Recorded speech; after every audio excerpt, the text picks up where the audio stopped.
Hannah Montana is back in the news. Well, Miley Cyrus is, because she's like, well, that 20th anniversary is coming up very quickly, and I'm super excited. She put this tweet out there about it saying she wants to go crazy. She wants to introduce new music, merchandise, and a big fan experience for all the people that made her who she is today. Looking back at the past, she's excited about her whole journey from Hannah Montana to Miley Cyrus, who she is nowadays. Biggest pop star, one of the biggest pop stars out there, I would say. So if you're a fan of Hannah Montana, get ready, guys. There's much more coming to celebrate Hannah Montana. And I'm going to tell you that I'm kind of clueless to find out what that's going to be, but I am excited to see Clueless come back, guys. No, Ronald is too. Clueless, guys. Woo!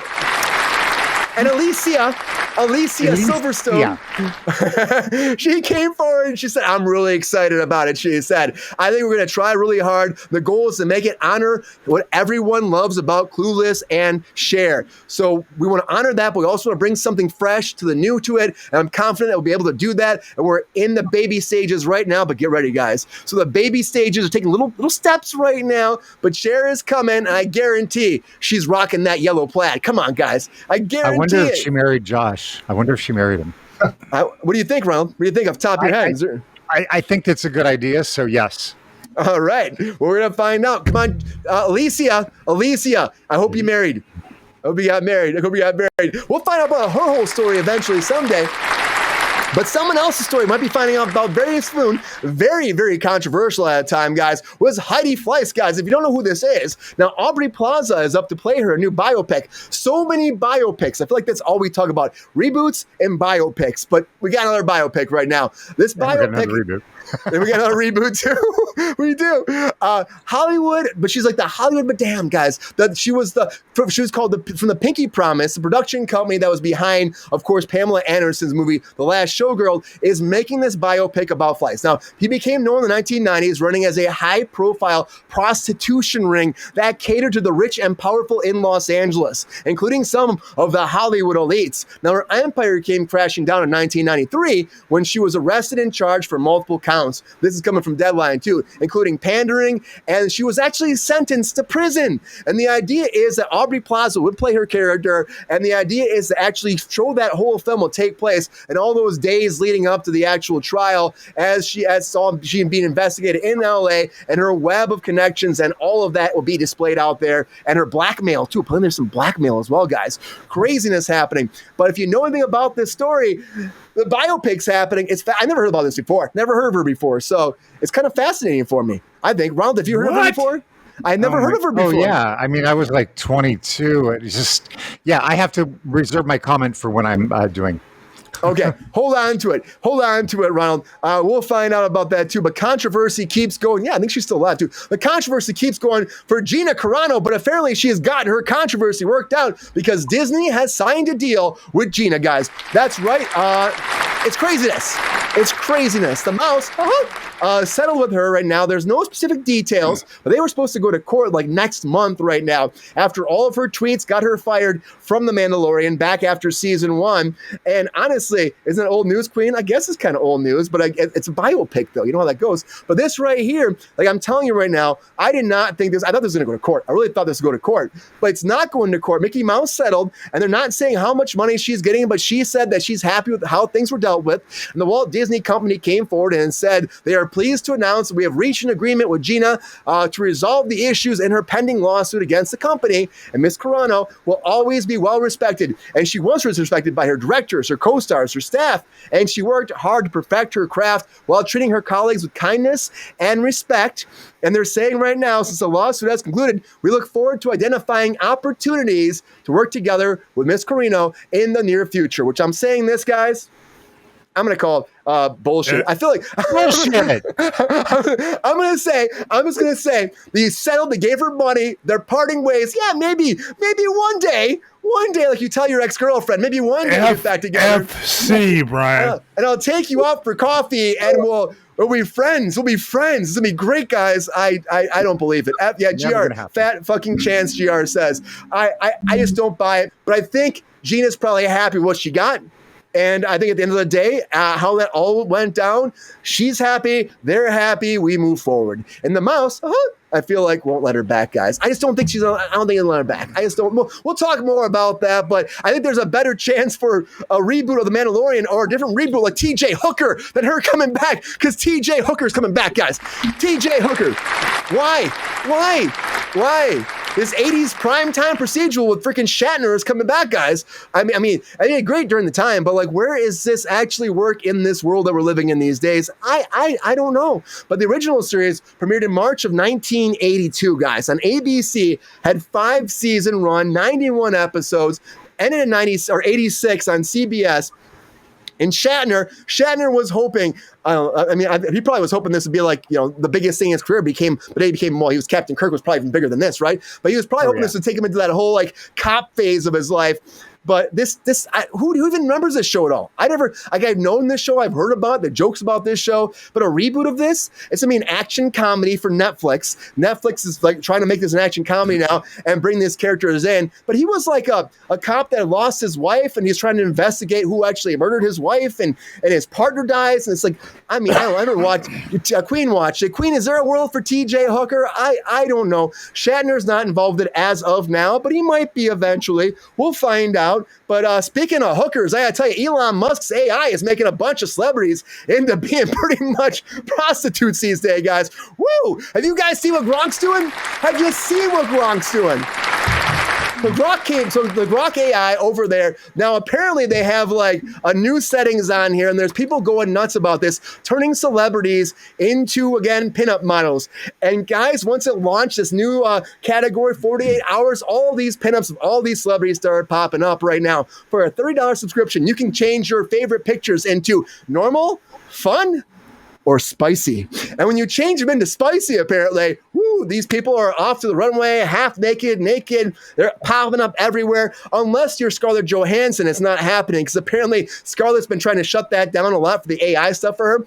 So whenever you do it, we do it for spicy for her, it doesn't get her spicy.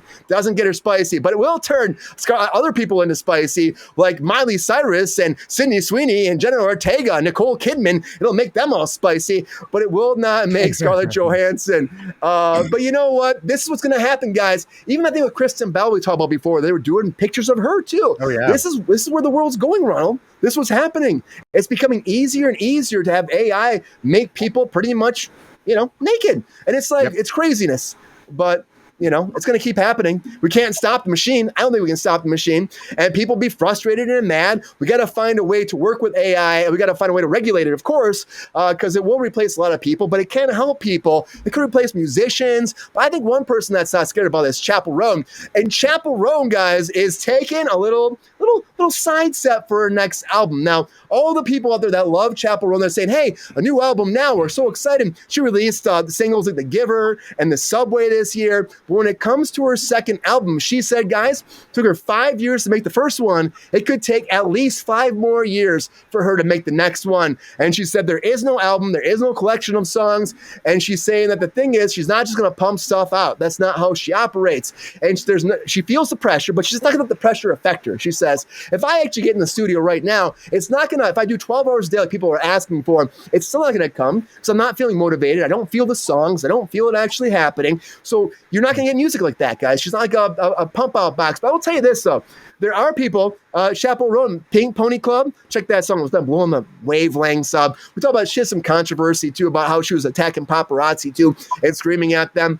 But yeah, I'm going to tell you right now, you're relevant, you're hot, you're in the business, everybody's talking about you. Don't let that last. If you let that last, what could actually happen is it might be harder and harder to get back in that limelight, because this is your time, girl. A lot of people get themselves out there and they keep pumping material out so they can stay relevant. If you want to be the next Ozzy Osbourne, keep going. And Ozzy Osbourne's documentary is coming out, guys. Coming home. The last chapter of Ozzy Osbourne's career and life is getting put out there. And guys, I gotta tell you, this is pretty cool. The BBC actually filmed a lot of stuff over the last 3 years with his Parkinson's, what he's been going through, and actually the final concert as well, just like a fortnight before he passed away.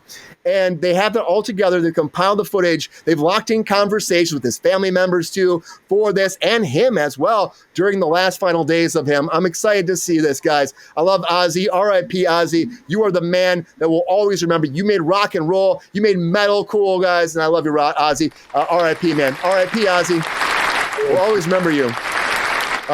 And I tell you, you're never going to be like, you're never going to be forgotten. You never will be. But I think Pedro Pascal might be one day. Maybe, guys. I'm just saying, when you become oversaturated and you get put in the audience so much, you disappear. Happened to Jennifer Lawrence. She did a bunch of movies. She disappeared. Yes, I know she wanted to step away for a while, but don't be putting yourself in everything. Well, apparently he's going to play a cellist now. Pedro Pascal's going to be a cellist, guys. Get ready for that. What does he know about playing cello? I don't know. But he's going to be a cellist. This reminds me of that Solo movie that Jamie Foxx did back in the day where he was like on the streets playing. Oh my God, yes. Remember that movie? Yes. Is this like Oscar worthy? Is that what going for an Oscar maybe for this? I don't know. I have no idea. I'm not sure about that part. I thought he was good, but I remember going to see it and everybody was like, Oscar buzz, Oscar buzz. I think I saw it right on Sunset in the Dome. Nice. In the ArcLight there. And I remember I was like, this is good. But I don't know. I don't know. Maybe it was I don't want to hate on the writing. No, don't hate on him either. I'm not going to hate on him too much. We hate a little bit here. It's all in fun, guys. We're all having a good time. But I would say, though, honestly, when it comes to the cellist, I'm like, we don't really know much about it yet. Pedro is everywhere. Pedro Pascal is one of the reasons Fantastic Four failed. GR's going to agree with you on that, too. If you give GR a chance. He's shaking his head yes in the background, guys. But this movie is happening. So beware. He's going to get a cello in his hand. He's going to be out there in the streets. It's going to film in LA, which I love. Filming in LA this fall. That's the best thing I know about this. Gilroy, who came off this final season of Andor, is actually writing this and producing this. So you got that Andor team coming in for this. So they made some great Star Wars stuff. So hopefully they can make this. That's fantastic. Get it, Pedro. He's so slammed he couldn't do Weapons, of course, which is blowing up, guys, everywhere. If you haven't seen Weapons, I saw it last night. $70 million opening, like a $32 million budget.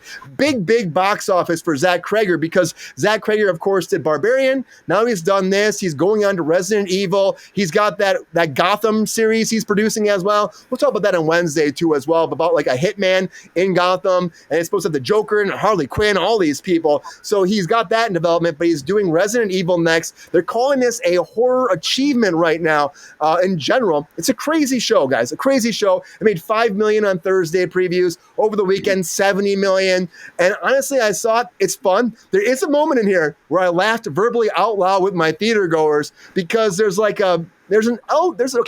character in here. The way she runs, I just laughed my ass off. And there's people chasing her. It was hilarious, but it shouldn't have been hilarious. But it was hilarious because this girl was getting her upcomings and what she deserved. And it was also fun to see a bunch of kids chase her. That's all I'm saying without spoiling too much. Did she run like Lisa Kudrow in Friends? Kind of. I mean, it might as well. It was the most ridiculous run, and she was like, man.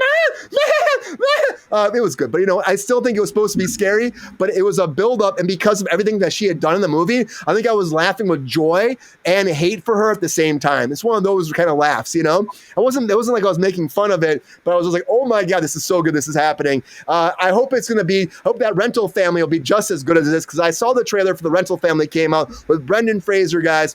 His upcoming drama series is last since The Whale. He really hasn't done anything since 2023. He's been building up too, but he's doing this coming out November 21st. Fraser plays a lonely, down-and-out American actor living in Tokyo and begins working for a Japanese rental family, pretending to be this young girl's dad as his role of the lifetime, pretty much. Guys, I'm excited about a lot of breaking news, everybody.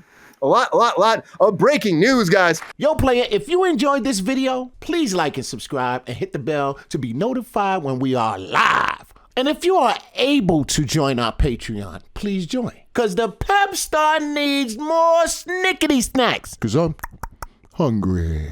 Holla back. Love y'all. KRUSE Control Show.